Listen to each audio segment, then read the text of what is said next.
India voice, आपकी सोच, आपकी आवाज। नमस्कार, इंडिया वॉइस देख रहे हैं आप और मैं हूं आपके साथ प्रज्ञा मिश्रा। वक्त हो चला है रिपोर्टर लाइव का, जहां दिन भर की तमाम बड़ी खबरों की जानकारी देते हैं हमारे संवाददाता ग्राउंड जीरो से। तो सबसे पहले बात कर लेते हैं सपा प्रमुख अखिलेश यादव ने रोजगार मेले में हुई अव्यवस्था को लेकर निशाना साधा है। क्या कुछ कहा उन्होंने, चलिए हमारे संवाददाता मोहम्मद आसिफ इसके बारे में जानकारी देते हैं। प्रमुख अखिलेश यादव 27 के रण के पहले बेहद आक्रामक नजर आ रहे हैं। लगातार वह बीजेपी और योगी सरकार पर निशाना साध रहे हैं। इस बार सपा प्रमुख अखिलेश यादव ने योगी सरकार के रोजगार मेले को लेकर बड़ा हमला बोला है और कहा है कि जिस तरह से अभ्यर्थियों के साथ मजाक किया जा रहा है यह निंदनीय है। सपा प्रमुख अखिलेश यादव ने पुणे के ढेर में बायोडाटा और जरूरी कागजात मिलने को लेकर भी योगी सरकार को घेरा है। कहा है कि बीजेपी सरकार में रोजगार का कोई स्थान नहीं है, लोग बेरोजगार रहें यह सरकार चाहती है। दरअसल योगी सरकार की तरफ से युवाओं को रोजगार देने के लिए रोजगार मेले का आयोजन किया गया। मेले के संपन्न होने के बाद जिस तरीके से सोशल मीडिया पर कई वीडियो और फुटेज सामने आए, वीडियो यह भी आया कि बेरोजगारों के अंक पत्र और जरूरी डॉक्यूमेंट पुणे के ढेर में मिले थे। पुणे के ढेर में डॉक्यूमेंट मिलने के बाद युवाओं ने सरकार के खिलाफ नारेबाजी किया। इसका वीडियो शेयर करते हुए सपा प्रमुख अखिलेश यादव ने बीजेपी सरकार पर बड़ा हमला बोला। कहा कि बीजेपी सरकार किसी को भी रोजगार नहीं देना चाहती है और जिस तरीके से पुणे के ढेर में बच्चों के जरूरी कागजात मिले, इससे साफ है कि बेरोजगारों को सिर्फ और सिर्फ बेवकूफ बनाया जा रहा है। सपा प्रमुख अखिलेश यादव ने कहा कि बीजेपी सरकार में युवाओं को रोजगार देना नहीं बल्कि उनके साथ छल कपट करना है। फिलहाल जिस तरीके से सपा प्रमुख अखिलेश यादव लगातार बीजेपी पर फायर हो रहे हैं, बीजेपी पर निशाना साध रहे हैं, इससे सियासी तापमान भी काफी बढ़ता दिख रहा है। सहयोगी आलोक शर्मा के साथ आसिफ बेग, इंडिया वॉइस। अब बात करते हैं अगली खबर की। पूर्व मंत्री हरक सिंह रावत ने बीजेपी पर बड़ा आरोप लगाते हुए कहा कि पार्टी को 30 करोड़ की फंडिंग खनन आरोपियों से मिली है। और क्या कुछ कहा इस बारे में बता रहे हैं हमारे संवाददाता हितेश देहरादून से। कैबिनेट मंत्री कांग्रेस के कद्दावर नेता कहे जाने वाले हरक सिंह रावत एक बार फिर सुर्खियों में हैं। उन्होंने अपने बयानों से माहौल गर्म कर दिया है। सियासत का जो पारा है वो हाई हो गया है, क्योंकि उन्होंने भारतीय जनता पार्टी पर लगातार बैक टू बैक कई आरोप लगाए हैं। हरक सिंह का कहना है कि जो भाजपा का जो खर्चा है वो 30 करोड़ एफडी से भी चला है। कई खनन माफियाओं ने उसमें पैसे दिए हैं, वो भी चेक के माध्यम से पैसे दिए हैं। लेकिन वही जिस तरीके से लगातार कांग्रेस के कद्दावर नेता हरक सिंह रावत भाजपा पर आरोप लगा रहे हैं, तो वहीं जो कांग्रेस के आला नेता हैं, बड़े नेता हैं, चाहे इसमें प्रीतम सिंह हो, चाहे यशपाल आर्य हो, चाहे इसमें करण मारा है, उन्होंने भी हरक सिंह के इस बयान का समर्थन किया है। उन्होंने कहा है कि जो चेक है अगर उनकी डिटेल सामने आ जाए तो उनकी भाजपा की सारी पोल पट्टी खुल जाएगी। तो वही भारतीय जनता पार्टी ने कांग्रेस पर निशाना साधा है। उन्होंने साफ तौर पर कहा है कि हम चंदे के पैसे से पार्टी को चलाने का काम करते हैं, कार्यकर्ता इसमें पैसा देता है तब पार्टी यहाँ पर चलाई जाती है। लेकिन हरक सिंह रावत अपने इन छोटे बयानों को देकर अपने मामलों को तूल दे रहे हैं, अपनी सस्ती लोकप्रियता हासिल करने का काम कर रहे हैं। लेकिन भारतीय जनता पार्टी ने अभी इस पूरे मामले पर कहने से बच रही है। तो वहीं बीजेपी के जो हरिद्वार से सांसद है, पूर्व मुख्यमंत्री हैं त्रिवेंद्र सिंह रावत, उन्होंने साफ तौर पर इस बात को एक्सेप्ट किया है। उन्होंने माना है कि 30 नहीं 27 करोड़ रुपए आया था। लेकिन जिस तरीके से उन्होंने हरक सिंह रावत की बात पर अपनी मोहर लगाई है, इससे भी भारतीय जनता पार्टी की जो अंदरूनी चीजें हैं वो भी हिल गई हैं। क्योंकि लिहाजा मुख्यमंत्री पुष्कर सिंह धामी है और ऐसे में जिस तरीके से आरोप प्रत्यारोप का दौर दोनों पार्टियों में चल रहा है, तो कहीं ना कहीं भारतीय जनता पार्टी के अंदर असमंजस का माहौल, एक गुटबाजी का माहौल देखने को मिल रहा है। कैमरा पर्सन हर्ष के साथ हितेश त्यागी, इंडिया वॉइस। अब बात करते हैं अगली खबर की। सेंट्रल ब्यूरो ऑफ नारकोटिक्स के इंस्पेक्टर महिपाल सिंह और रवि रंजन को गिरफ्तार कर लिया गया है। क्या है पूरा मामला, बता रहे हैं हमारे संवाददाता मोहम्मद आसिफ। की राजधानी लखनऊ में सीबीआई की बड़ी कार्रवाई देखने को मिली है। सीबीआई ने सेंट्रल ब्यूरो ऑफ नारकोटिक्स के 2 इंस्पेक्टर को घूस लेते रंगे हाथ गिरफ्तार किया है। नारकोटिक्स इंस्पेक्टर देवा नर्सिंग होम के संचालक गयासुद्दीन से प्रतिबंधित दवा सप्लाई का आरोप लगाकर फर्जी मुकदमे में फंसाने की धमकी देकर वसूली कर रहे थे। हालांकि सीबीआई की इस कार्रवाई से हड़कंप मचा हुआ है। दरअसल पूरा मामला राजधानी लखनऊ के देवा नर्सिंग होम से जुड़ा हुआ है, जहां पर पिछले दिनों सीबीएन ने रोशन लाल नाम के एक शख्स को कोडीन सिरप बेचने के आरोप में गिरफ्तार किया था, जिसके बयान के आधार पर नारकोटिक्स इंस्पेक्टर महिपाल और रवि नर्सिंग होम संचालक गयासुद्दीन को प्रतिबंधित दवाओं की सप्लाई की धमकी देकर वसूली कर रहे थे। सीबीआई को यह भनक लगी और गयासुद्दीन से 10 लाख रुपए वसूली करते इंस्पेक्टर महिपाल और रवि को गिरफ्तार कर लिया। रुपया भी बरामद कर लिया गया है। हालांकि सीबीआई ने गयासुद्दीन को भी अरेस्ट कर लिया है।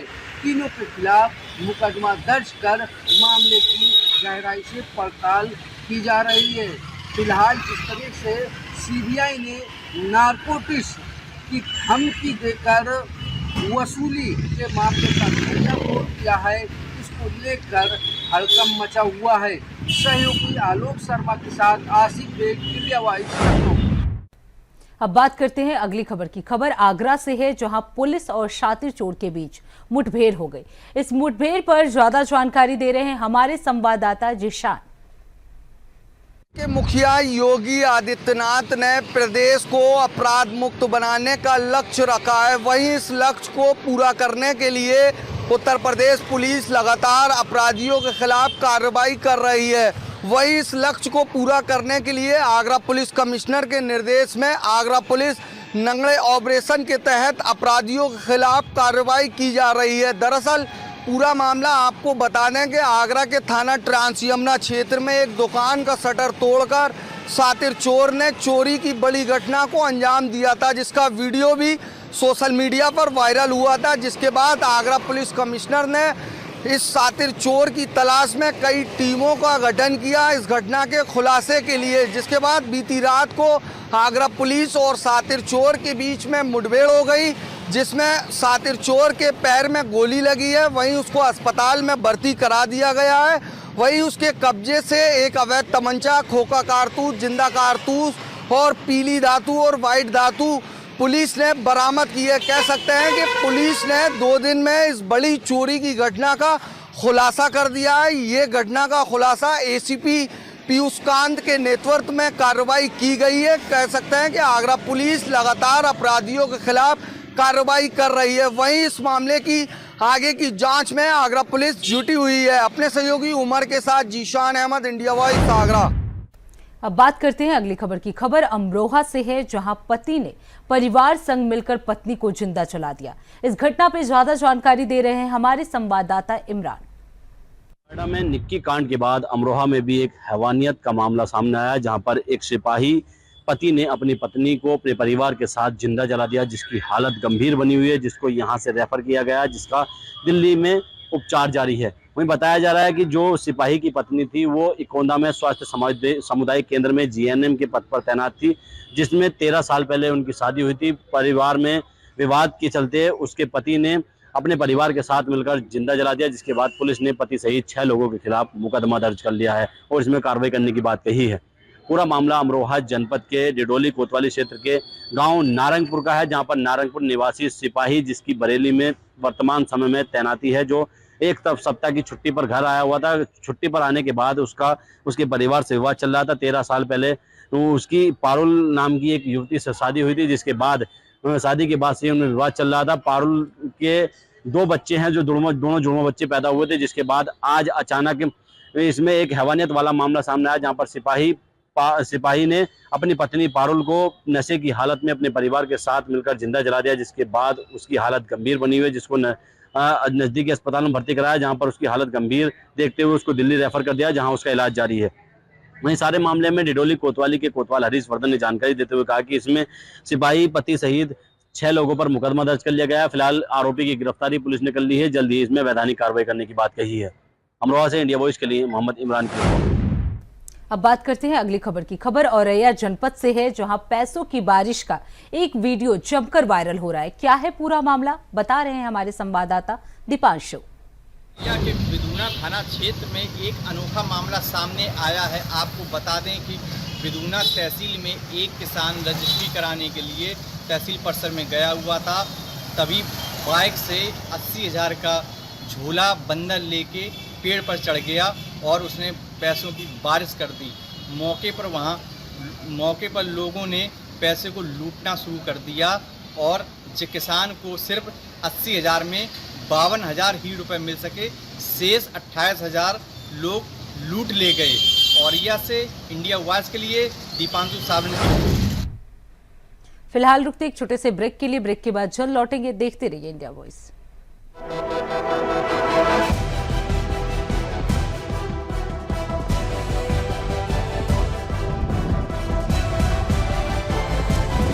इंडिया वॉइस, आपकी सोच, आपकी आवाज। तो ब्रेक के बाद एक बार फिर आप सभी का स्वागत है। रुक करते हैं खबरों की ओर। खबर प्रयागराज से है, जहां पुलिस कमिश्नरेट प्रयागराज के फूलपुर थाना क्षेत्र में पुलिस के साथ बदमाशों की मुठभेड़ हुई। इस मुठभेड़ पर ज्यादा जानकारी दे रहे हैं हमारे संवाददाता शोएब। प्रयागराज के गंगापार इलाके में पुलिस मुठभेड़ में एक शातिर अपराधी को पुलिस ने गिरफ्तार किया है। दरअसल गंगापार इलाके में पिछले दिनों एक लूट की घटना को अंजाम दिया गया। एक सराफा व्यापारी को लूटा गया था। पुलिस इसी मामले में जांच कर रही थी, तलाश कर रही थी। आज भोर में जब सुबह में चेकिंग अभियान चलाया जा रहा था, वहाँ 2 लोग संदिग्ध तरीके के दिखे, जिनको रोकने की कोशिश की गई। उसके बाद वो लोग भागने लगे।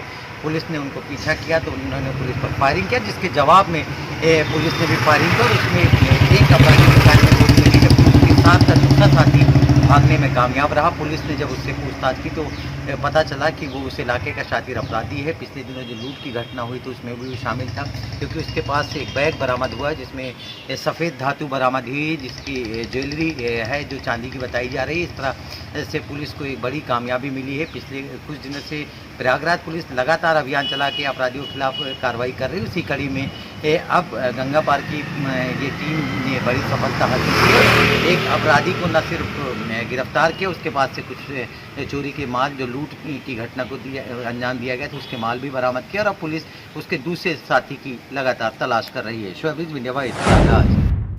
अब बात करते हैं अगली खबर की। खबर मथुरा से है, जहां ठाकुर श्री बांके बिहारी मंदिर कॉरिडोर से प्रभावित लोगों को रुक्मणी विहार में आवास मिलेगा। इस खबर पर ज्यादा जानकारी दे रहे हैं हमारे संवाददाता मोहम्मद फारूक। ठाकुर बांके बिहारी जी प्रस्तावित कॉरिडोर को लेकर कल हाई पावर्ड कमेटी की एक बैठक हुई, जिसमें सुप्रीम कोर्ट द्वारा जो कमेटी गठित की गई है उसमें अध्यक्ष जस्टिस अशोक कुमार की अध्यक्षता में बैठक हुई है और उसमें जो है 14 आवेदन सेवायतों के आए हैं, जिसमें 2 सेवायत सैन भोग के और 2 सेवायत राजभोग के उसमें चुने जाने हैं, जिसको लेकर एक बैठक अभी आगामी दिनों में और होनी है, जिसमें सेवायतों का चयन होगा। आवेदन जो है 14 आए हैं, जिस पर विचार विमर्श किया जा रहा है, जिसमें मथुरा के जिला जज, मथुरा के डीएम, एसएसपी और नगर आयुक्त तमाम अधिकारी बैठक में शामिल हुए हैं और बैठक में अब ठाकुर बांके बिहारी जी की जो कॉरिडोर है उसको लेकर भी चर्चा हुई है। अभी बैठक को पूरी तरीके से किया जा रहा है और अगली जो बैठक होगी उसमें सबका चयन हो जाएगा। सुप्रीम कोर्ट द्वारा ये कमेटी का गठन किया गया है। इंडिया वॉइस के लिए मैं मोहम्मद फारूक, मथुरा। अब बात करते हैं अगली खबर की। खबर बांदा से है, जहां 2 छात्रों का झगड़ा में एक छात्रा की जान चली गई। क्या है पूरा मामला, बता रहे हैं हमारे संवाददाता संदीप। जनपद से सामने आ रही है, जहां पर एक कक्षा 5 में पढ़ने वाली बच्ची की मौत हो गई है। मौत का कारण क्या था, आखिर क्या वजह रही है कि जो बच्ची खत्म हो गई, उसके बारे में हम आपको बता रहे हैं कि जिस तरह जब ये घटना हुई है उसके बाद तत्काल स्थानीय लोगों ने और बच्ची को अस्पताल में भर्ती कराया। अस्पताल में भर्ती कराने के बाद उपचार के दौरान उसकी मौत हो गई, ये बताया जा रहा है। फिलहाल अगर पूरा घटनाक्रम की बात करें तो घटनाक्रम कुछ इस प्रकार से है कि बांदा जनपद के कमासिन थाना क्षेत्र के कुम्हेड़ा सानी गांव के प्राथमिक विद्यालय का ये पूरा मामला है, जहां पर 2 बच्चे आपस में लड़ रहे थे। तभी उस बच्चे की बड़ी बहन ने उसको देखा लड़ाई करते हुए, तब बीच बचाव करने के लिए वो बच्ची वहां पर पहुंची। बीच बचाव करते हुए दूसरे बच्चे ने उसका गला दबाने का प्रयास किया, गला दबा करके उसको फेंक दिया था। तभी अचानक वह बच्ची बेहोश होकर के वहीं पर गिर गई थी। उसके बाद विद्यालय के बच्चों ने जाकर के टीचरों से बात की, टीचरों को बताया पूरा मामला। तो टीचरों ने परिजनों को सूचना देने के बाद उस बच्ची को पास के ही स्वास्थ्य केंद्र में भर्ती कराया, जहां पर वहां के डॉक्टरों ने उसे देख करके मृत घोषित कर दिया था। फिलहाल पूरे मामले को देखते हुए स्थानीय पुलिस के द्वारा पूरे मामले की जांच पड़ताल की जा रही है। लेकिन अगर बात करें तो कहीं ना कहीं इस पूरी घटनाक्रम में अगर दोषी कोई है तो कहीं ना कहीं विद्यालय के टीचर भी इस मामले में दोषी पाए जा रहे हैं। क्योंकि अगर बच्चे आपस में लड़ रहे थे तो टीचरों को वहां पर देखना चाहिए था, जबकि वहां पर टीचर जो है, जो वहां के लोगों ने बताया है, जो जानकारी दी है कि ये बताया जा रहा है कि टीचर वहां पर बैठ करके बाहर क्लासरूम के बाहर वहां पर मोबाइल चलाते हुए पाए गए थे, जिसके बाद से पूरा घटनाक्रम देखने को मिला है। कहीं ना कहीं टीचरों की घोर लापरवाही देखने को मिल रही है। उसके बाद भी स्थानीय पुलिस के द्वारा पूरे मामले की जांच पड़ताल की जा रही है। अब देखना ये है कि पुलिस के द्वारा जो है इस मामले में किसको दोषी बनाया जाएगा या सजा किसको ये सजा, इस मामले की जो सजा होने वाली है वो किस को दी जाएगी। इंडिया वॉइस के लिए संदीप कुमार। अब बात करते हैं अगली खबर की। खबर रायबरेली से है, जहां जिला महिला अस्पताल में मरीजों से खुलेआम वसूली की जा रही है। क्या है पूरा मामला, बता रहे हैं हमारे संवाददाता राजू तिवारी। देश के मुख्यमंत्री योगी आदित्यनाथ भले ही जीरो टॉलरेंस नीति के तहत कार्य करने के लिए अधिकारियों और कर्मचारियों को दिशा और निर्देश दे रहे हों, लेकिन रायबरेली का स्वास्थ्य विभाग सुधरने का नाम नहीं ले रहा है और आए दिन सुर्खियों में बना रहता है। ताजा मामला रायबरेली जिले के महिला अस्पताल का है, जहां पर महिला अस्पताल में सिस्टर इंचार्ज अनीता के द्वारा 200 रुपए महिला को डिलीवरी के बाद डिस्चार्ज करने के लिए घूस लेते हुए वीडियो वायरल हुआ है। हालांकि वीडियो वायरल होने के बाद स्वास्थ्य महकमे में हड़कंप का माहौल देखने को मिला है। बता दें कि जिस तरह से सरेआम महिला अस्पताल हो या जिला अस्पताल हो या सीएचसी और पीएचसी हो, वहां पर मनमानी रवैये आए दिन सुर्खियों में रहते हैं। लेकिन अगर रायबरेली जिला के आला अधिकारियों की बात करें तो ना तो जिले के आला अधिकारी पूरे मामले को संज्ञान में लेकर कार्यवाही सुनिश्चित करते हैं, बल्कि पर्दा डालने का काम करते हैं। बता दें कि जब रायबरेली महिला जिला अस्पताल का वीडियो वायरल हुआ, वायरल वीडियो में साफ तौर से देखा जा सकता है कि किस तरह से एक तीमारदार से वहां पर मौजूद महिला कर्मचारी के द्वारा घूस लिया जा रहा है और घूस लेते हुए ये वीडियो वायरल हुआ। इसके बाद स्वास्थ्य महकमे में हड़कंप का माहौल जरूर है, लेकिन जिस तरह से प्रदेश के उप मुख्यमंत्री लगातार स्वास्थ्य विभाग को पटरी पर लाने के लिए दिशा निर्देश और आदेश दे रहे हो, उनका भी असर किसी प्रकार का रायबरेली में नहीं देखने को मिल रहा है। लेकिन अब देखने वाली बात यह होगी, क्या घूस लेते हुए जो वीडियो वायरल हुआ है इसके बाद स्वास्थ्य महकमे में किसी प्रकार का परिवर्तन होता है या फिर पर्दा डालने का ही काम किया जाता है। Raju Tiwari, India voice, Raebareli. अब बात करते हैं अगली खबर की। खबर बांदा से है, जहां पत्नी की कुल्हाड़ी से काटकर निर्मम हत्या कर दी गई। इस घटना पर जानकारी दे रहे हैं हमारे संवाददाता संदीप। उत्तर प्रदेश में मानव पति और पत्नी की हत्याओं का सिलसिला जो है ये कोई आम बात नहीं है। लगातार आए दिन न्यूज़पेपरों में और न्यूज़ चैनलों में ये सुनने को मिलता रहता है कि पति ने पत्नी की हत्या की, पत्नी ने पति की हत्या की। ये सारे मामले रोज़मर्रा के सुनने वाले हो चुके हैं। इसी तरह से आज अगर बात करें तो बांदा जनपद से भी एक मामला निकल करके सामने आ रहा है, जहां पर एक पति के द्वारा अपनी सो रही पत्नी को कुल्हाड़ी से हमला करके मार दिया गया। उसके बाद जैसे ही पूरे मामले की जानकारी स्थानीय पुलिस को लगी तो स्थानीय पुलिस ने मौके पर पहुंच करके पूरे मामले का संज्ञान लिया। देखिए, अगर हम बात करें पूरे मामले की तो पूरा मामला कुछ इस प्रकार से है कि पति घरेलू कलह के चलते ये पूरा मामला बताया जा रहा है। जिस तरह से पुलिस ने बताया जा रहा है कि पत्नी जो है खेत से काम करके घर वापस आई थी, उसने अपनी बच्ची को खाना दिया। खाना देने के बाद पत्नी आराम करने के लिए बिस्तर पर लेट गई और जैसे ही वो सो गई थी तो पति वहाँ पर आया कमरे के अंदर और कुल्हाड़ी से उसके ऊपर हमला कर दिया, जिससे पत्नी की मौके पर ही मौत हो गई। स्थानीय लोगों की जानकारी के मुताबिक पुलिस वहाँ मौके पर पहुँची। मौके पर पहुँच करके पुलिस ने पूरे मामले का संज्ञान लिया और तत्काल वहीं पर रंगे हाथों पुलिस के द्वारा उस आरोपी पति को भी गिरफ्तार कर लिया गया है। फिलहाल पूरे मामले की जांच पड़ताल की जा रही है पुलिस के द्वारा। अब देखना है कि आगे जो ये मामला जो पति के द्वारा जो हत्या की गई है पत्नी की, आखिर आगे क्या मामला निकल करके सामने आता है कि आखिर क्या वजह है कि किस वजह से पति ने अपनी पत्नी की हत्या की है, ये देखने वाली बात होगी। इंडिया वॉइस के लिए संदीप कुमार, बांदा। अब बात करते हैं अगली खबर की। खबर कानपुर देहात से है, जहां अंतरराज्यीय चोर गिरोह का खजांची सपा नेता निखिल गौतम पुलिस के हत्थे चढ़ गया। इस दौरान क्या कुछ हुआ, चलिए आपको सुनाते हैं। राज्य चोर गिरोह का खजांची सपा नेता निखिल गौतम हुआ गिरफ्तार, साथी भी चढ़ा पुलिस के हत्थे। आपको बता दें कि जनपद कानपुर देहात में लगातार हो रही चोरी की घटनाओं पर अंकुश लगाने के लिए जनपद के पुलिस अधीक्षक अरविंद मिश्रा ने कई टीमों का गठन किया था, जिसके बाद अकबरपुर कोतवाली पुलिस को सफलता हाथ लगी है। बीते दिन इस पूरे गिरोह के 5 सदस्यों को जेल भेजा गया था और इस पूरे गिरोह के जो खजांची है निखिल गौतम और उसका साथी गुड्डू फौजी को अब पुलिस ने गिरफ्तार कर जेल भेज दिया है। वहीं प्रेस वार्ता कर जानकारी देते हुए पुलिस अधीक्षक अरविंद मिश्रा ने जानकारी देते हुए बताया कि कानपुर देहात सहित उत्तर प्रदेश में तमाम इस तरीके की चोरी की घटनाओं को इनके गिरोह ने अंजाम दिया है और इसके साथ ही कई अन्य राज्य में जहां जयपुर और जोधपुर में भी बड़ी चोरी की घटनाओं को अंजाम दिया है। इनके पास से 4 किलो चांदी, नकदी और सोना बरामद हुआ है।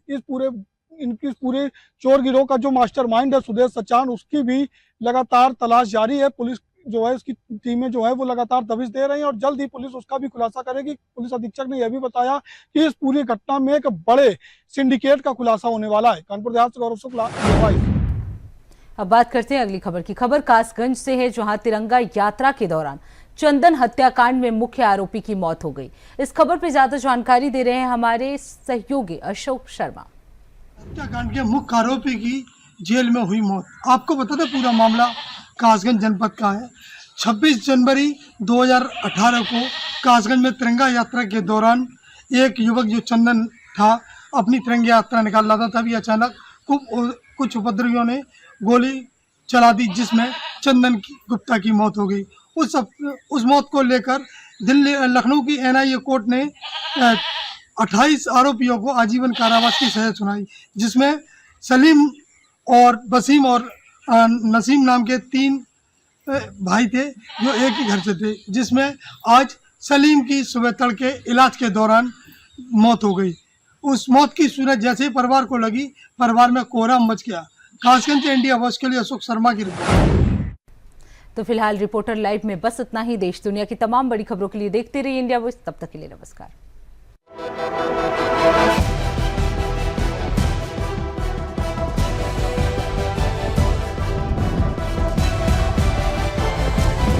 इंडिया वॉइस, आपकी सोच, आपकी आवाज।